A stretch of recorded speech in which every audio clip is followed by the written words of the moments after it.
14వ రోజు వైసీపీ మేమంతా సిద్ధం యాత్ర కొనసాగుతుంది. నంబూరు బైపాస్ నుంచి బస్సు యాత్ర ప్రారంభం కానుంది. కాజా మంగళగిరి బైపాస్ సీకే కన్వెన్షన్ మీదుగా యాత్ర జరగనుంది. ఉదయం 11 గంటలకు చేనేత కార్మికులతో జగన్ ముఖాముఖి కానున్నారు. అనంతరం కుంచనపల్లి బైపాస్ మీదుగా తాడేపల్లి బైపాస్ కు జగన్ బస్సు యాత్ర చేరుకోనుంది.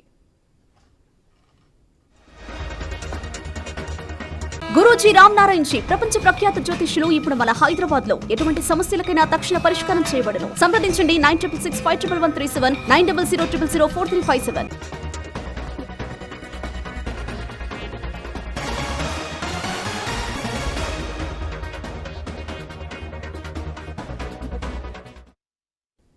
పద్నాలుగవ రోజు వైసీపీ మేమంతా సిద్ధం బస్సు యాత్ర కొనసాగుతుంది. నంబూరు బైపాస్ నుంచి బస్సు యాత్ర ప్రారంభం కానుంది.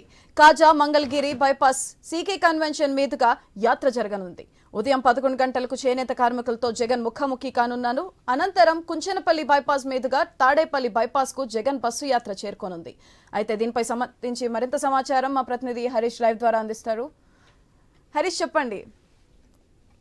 మరి కాసేపట్లో అంటే మధ్యాహ్నం లంచ్ బ్రేక్ తర్వాత నుంచి 14వ రోజు బస్సు యాత్రలో భాగంగా ముఖ్యమంత్రి జగన్మోహన్ రెడ్డి విజయవాడలోకి ఎంట్రీ ఇవ్వబోతున్నారు. ప్రధానంగా చూసుకుంటే కనుక ఈ రోజు జరిగేటువంటి గుంటూరు జిల్లా నంబూరు దగ్గర నైట్ హాల్ట్ ఉంది. అక్కడి నుంచి ఆయన బయలుదేరిన తర్వాత జాతీయ రహదారికి సంబంధించినటువంటి దారిలో ఆయన తాడేపల్లి వరకు చేరుకోబోతున్నారు. తాడేపల్లి దగ్గర సీకే కన్వెన్షన్ లో భారీ ఎత్తున చేనేత రంగానికి సంబంధించి, ఎందుకంటే మంగళగిరి నియోజకవర్గం గుంటూరు నియోజకవర్గంలో అత్యంత కీలకమైంది. మంగళగిరి నియోజకవర్గం నుంచి నారా లోకేష్ కూడా పోటీ చేస్తున్నటువంటి నేపథ్యంలో మంగళగిరి నియోజకవర్గం మీద ఇప్పటికే వైఎస్ఆర్ కాంగ్రెస్ పార్టీ ప్రత్యేకమైనటువంటి ఫోకస్ కూడా పెట్టింది. ఈ రోజు చేనేత రంగానికి సంబంధించినటువంటి సీనియర్స్ ప్రముఖులతో, అదేవిధంగా చేనేత రంగంపై ఆధారపడినటువంటి కుటుంబాలతో ముఖ్యమంత్రి జగన్మోహన్ రెడ్డి సమావేశం కాబోతున్నారు. ఇందుకు భారీ ఎత్తున చేనేత కుటుంబాలను కూడా ఇప్పటికే సమాచారం అందించారు. వాళ్ళందరూ కూడా సీకే కన్వెన్షన్ కి చేరుకుంటున్నటువంటి సిచ్యువేషన్ కనిపిస్తోంది. ఆ తర్వాత అక్కడ సమావేశంలో జగన్ ప్రసంగిస్తారు. ప్రసంగించిన తర్వాత తాడేపల్లి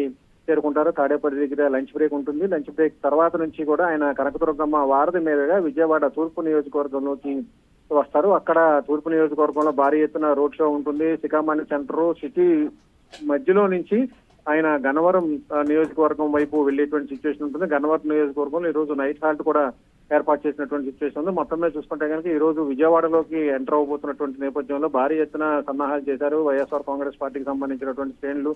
అటు కృష్ణా గుంటూరు జిల్లాలకు సంబంధించినటువంటి నాయకత్వం అంతా కూడా బస్ యాత్ర మీద ప్రత్యేకంగా ఫోకస్ పెట్టినటువంటి సిచ్యువేషన్ ఉంది. Sudhatri. Right, thank you Harish.